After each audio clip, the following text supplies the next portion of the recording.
Bab 6. Resah dan gelisah. Makasih ya Yang, besok jangan lupa jemput, ucap Angel tersenyum. Iya, jawab Revan singkat. Kok cuman iya doang? Angel memasang wajah cemberut. Revan menghela napas. Iya sayang. Udah sana masuk, aku juga harus segera pulang. Bunda pasti ngomel-ngomel lagi kalau aku gak pulang tepat waktu, ucap Revan dengan raut wajah yang tampak lelah. Entah lelah karena apa.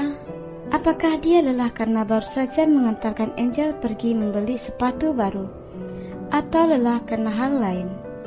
Yang pasti Revan saat ini ingin segera pulang ke rumahnya.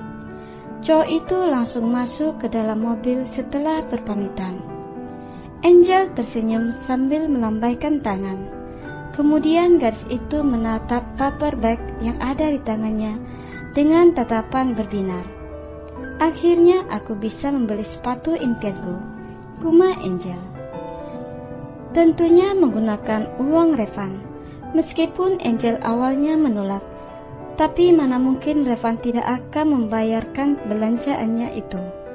Mau ditaruh di mana mukanya? Sebagai cowoknya Angel, tentu saja Revan gengsi dan tidak mungkin membuat Angel membayar belanjaannya. Akhirnya, gadis itu masuk ke dalam rumahnya yang tidak terlalu besar itu dengan hati yang berbunga. Angel memang mencintai Revan, tapi dia juga cewek yang matre yang akan mengandalkan kekayaan dari keluarga prayoga. Sedangkan di sisi lain, Revan masuk ke dalam kamar dan segera membuka sepatunya, menaruh di tempat khusus. Kemudian dengan langkah gontai, pria itu langsung masuk ke dalam kamar mandi untuk membersihkan diri. Setelah 20 menit, Revan keluar dari kamar mandi dengan rambut yang basah, mengambil pakaian di dalam lemari, kemudian memakainya. Revan mendudukkan dirinya di atas ranjang, merebahkan tubuhnya, dan mengambil ponsel yang berada di dalam tasnya. Revan membuka aplikasi pesan dan scroll ke bawah, melihat banyak chat yang masuk di grup maupun di nomor para fansnya yang jumlahnya tidak terlalu banyak. Memang nomor Revan tidak banyak yang tahu, karena cowok itu juga tidak suka mengumbar nomor ponsel.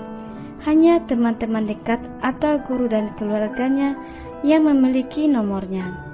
Pada saat pria itu melihat pesan-pesan di aplikasi berwarna hijau, matanya melihat sebuah nomor yang tidak asing. Mata Revan memincing melihat nomor tersebut.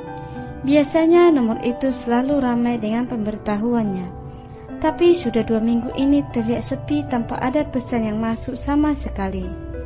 Ya, nomor yang sedang dipandang Revan adalah nomor Ara, yang dulu tidak pernah absen memberikan pesan, menanyakan keberadaannya, atau hanya sekedar bertanya sedang apa.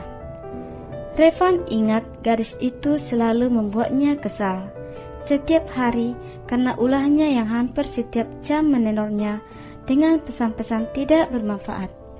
Tetapi sejak kejadian di lapangan itu, nomor Ara tidak pernah lagi mengirimkan chat. Entah kenapa, ada sebuah rasa yang aneh di sudut hatinya, kosong dan sepi. Inilah yang Revan rasakan saat ini. Tapi Revan masih tidak tahu apa yang membuatnya merasa seperti itu. Rasanya hidupnya kali ini benar-benar berbeda. Revan melihat foto profil di nomornya yang bahkan sampai sekarang tidak dia simpan itu.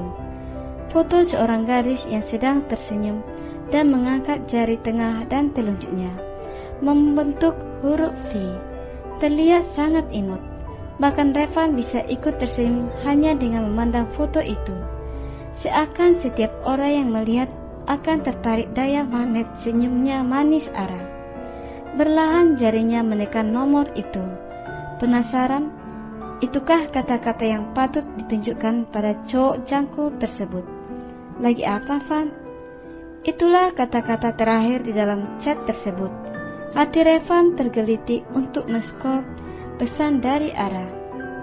Kedua sudut bibir Revan terangkat ketika ia membaca pesan-pesan konyol dari Ara. Revan, udah bangun belum? Van, nanti mau dimasakin apa? Gue bawain bekal buat lo, nanti makan ya. Mudah-mudahan suka. Kenapa sih? Cuman direct doang, gak dibales-bales.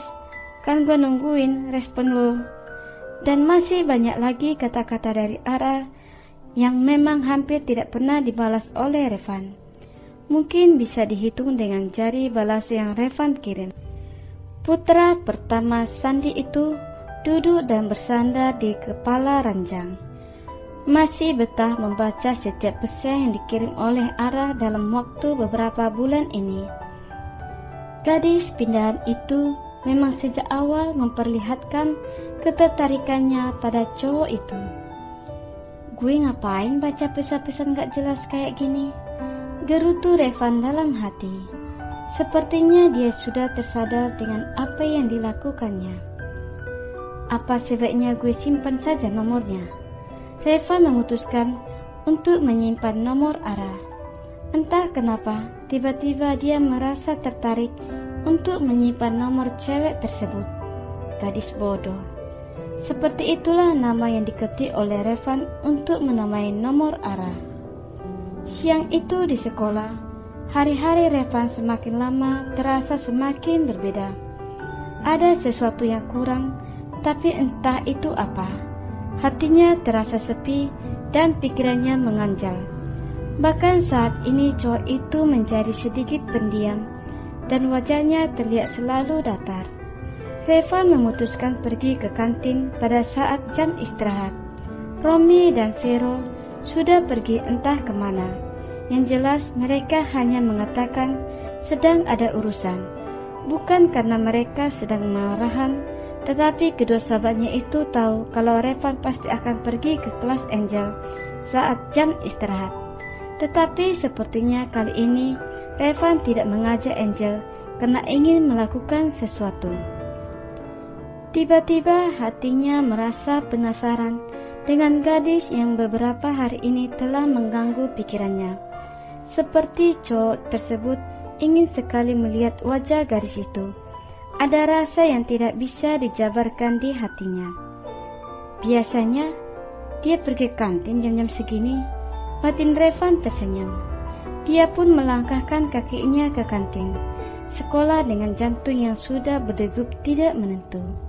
Setelah duduk di bangku yang disediakan di kantin itu, mata Revan memperlihatkan sekeliling, mencari sosok yang sedari tadi mengganggu pikirannya. Sudah 15 menit berlalu, tapi Ara tidak tampak terlihat di kantin itu. Apa dia tidak makan di kantin? Sepertinya beberapa hari ini dia memang tidak terlihat di sini. Batin Revan. Pria itu berdiri dan melangkah pergi meninggalkan kantin tersebut. Apa dia masih di kelas? Sebaiknya gue samperin ke kelasnya. Batin Revan. Akhirnya Revan berjalan menuju ke kelas 11 IPS untuk mencari Ara. Sesaat sesudah sampai, Revan menarik napas. Dia seperti orang yang tidak sadar telah melakukan hal yang di luar nalar. Hei, apa yang lu lakukan di sini? Revan menoleh ke arah suara yang sangat dia kenal. Berani ya lo nampakin wajah di kelas gue? Dasar pria brengsek, seru Nita dengan mata yang tajam menatap Revan. Revan menaikkan sebelah alisnya mendengar ucapan dari Nita.